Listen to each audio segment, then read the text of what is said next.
Okay, so dito na tayo. Real Talk 101, episode 149 for January 10, 2025. 21 days na lang.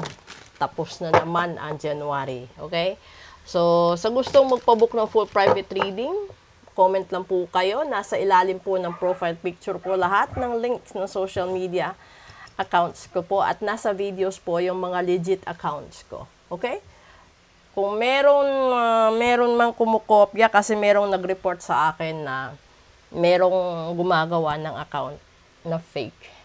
At nakalimutan niya doon siya nag-send ng pera. Kasi binigay daw yung kung saang remittance niya gamitin. Hindi ko na-claim yun kasi hindi ko naman account yun. Nag-iisang account ko lang po ito sa TikTok. At tignan niyo yung videos, nandoon yung mga legit ko na accounts. Hindi nyo makikita lahat-lahat ng followers ko doon kasi yung iba nasa messenger lang at ayaw nilang visible sila sa Facebook. Ayaw din nilang visible sila sa IG. So, they use those apps para lang makipag-communicate. Yung iba nga nasa email eh. Okay? So, kuha tayo dito ng isa. And that is the spider na ko lumalabas dito, manifestation. You weave your web in life. What you see before you are the result of your thoughts. If your current reality does not suit you, then it is the time to make your changes through conscious manifestations, and your energy can bring all your desire. Unahin natin yung positive, 'di ba? Kung ikaw yung tipo ng tao na wala ka namang ginawang masama, wala kang inaga, wala kang sinaktan, wala kang pinakialaman, 'di ba? Lahat naman yata ng mga pwede na ibigay sa iyo ng Diyos, ibibigay niya. Makikita mo yan, mararamdaman mo yan. Pero, kung ikaw yung tipo ng tao na real talk ha, dinadanas mo is kahirapan, kalungkutan, matinding sakit sa pangakatawan, at kung ano-ano pa, ibig sabihin, maliban sa nagawa mong kasalanan sa Diyos, may mga tao na nagawan mo ng kasalanan na nagdadasal din ng kabiguan mo, kawalan mo, yung iba talaga pinapabarang ka, pinakulam ka, pinasumpa ka at ginagayuma ka. Doon naman sa sumpa, no, yung sumpa kasi pwedeng minana mo sa lolo't lola mo, sa magulang mo, generation yun. Depende sa sumpa. Kung sumpa sa agawan ng property, so posible na isumpa na kung sino man yung may hawak ng property na yon, hindi siya uunlad. Kung sumpa naman sa pag-ibig, sasabihin din nun na kung sino yung mamahalin niya, iiwanan siya, sasaktan siya, tatalikuran siya, kung ano-ano. Kung sumpa naman galing sa magulang papunta sa anak, yung anak kahit anong sipag, kahit anong sikap ang gawin, hindi yun uunlad. Lahat na matatanggap mo kabiguan. Kung ikaw naman na magulang, no, isumpa ka ng anak mo, isa din yan. Madadamay yung mga susunod mong anak sa sumpa. Halimbawa, may anak ka sa una, o anak sa pagkadisgrasya, o may anak kang pinalaglag, di ba? So, yung pinalaglag, depende kung nabuhay o hindi.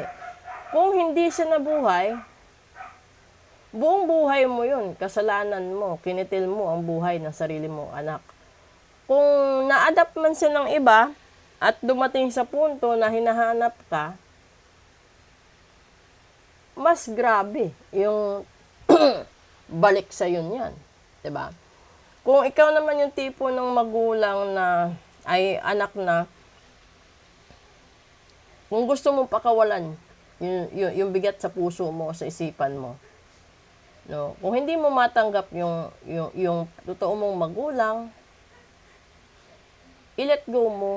Yung para bang kung nakaharap mo siya at hindi mo matanggap, sabihin mo sa kanya hindi mo matanggap. Kasi hindi naman siguro ganun din kakitid ang utak nagluwal sa'yo, na ipipilit niya yung sarili niya kahit alam niya na ipinamigay ka, pinaampon ka, o kung ano pa man. Dahil may dahilan din yun. Hindi naman siya siguro magkakaganon kung wala rin siyang dahilan. Pero kalimitan kasi, disgrasyada. Ganon yun. Ay, lalo na yung mga nanggagaling sa mga conservative na families, matataas ang estado sa pamilya, di ba? Late na nila yung i-reveal, pero ando doon na yung mga karma nila. Kung ito naman yung nagmamanifest naman sa'yo, halimbawa, nangutang ka, halimbawa, may nag-abono sa'yo, hindi mo binayaran.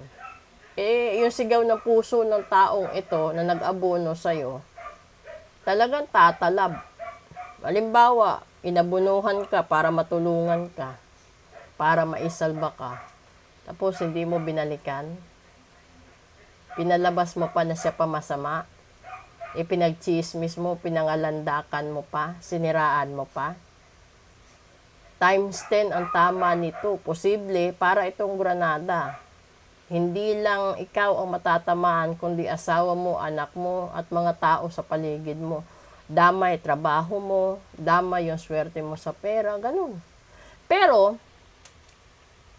kung ikaw naman yung tipo ng tao na gumawa ng kabutihan, maraming tao na magdadasal din na bigyan ka pa ng maraming blessings kasi hindi nila kayang suklian yung mga kabutihang ginawa mo.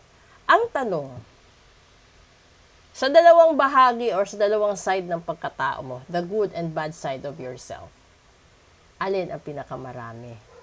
Diyan mo malalaman kung alin ang pinakamarami. Bakit? Real talk. Kung ano ang estado mo ngayon, ibig sabihin, yan ang karma mo.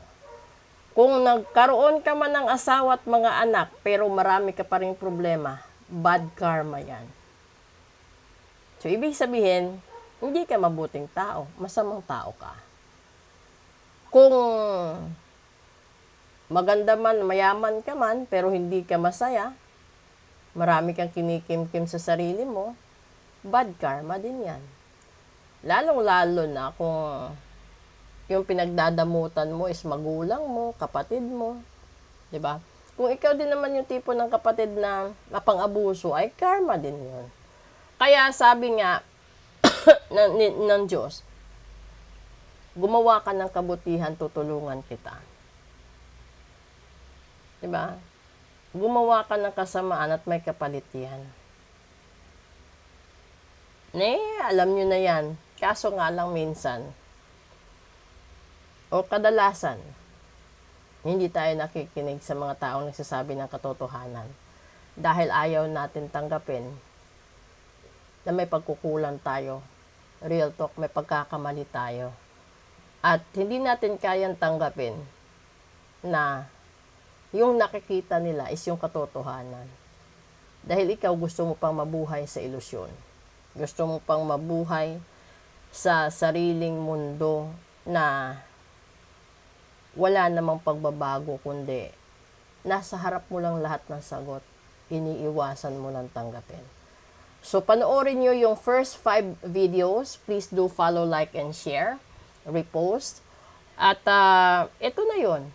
Yung umpisa kasi dito, yung spider na sinasabi, you weave your web in life. So, ikaw yung gumagawa ng sarili mong kwento.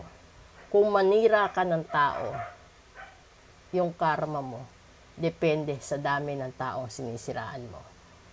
Depende sa dami ng taong sinasaktan mo.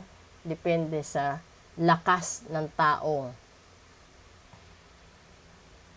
ginawan mo ng masama. So, minsan, hindi nyo alam, yung sinisiraan nyo pala, mambabarang, mangkukulam, di ba? Tagasumpa. Hindi lang ordinaryong ganun. So, mag-ingat kayo. Dahil this is an advanced reading and the karma will happen on the 11th. So, posible na pag bumalik sa'yo ang karma, buhay ang kapalit. That's the real talk right there. Thank you.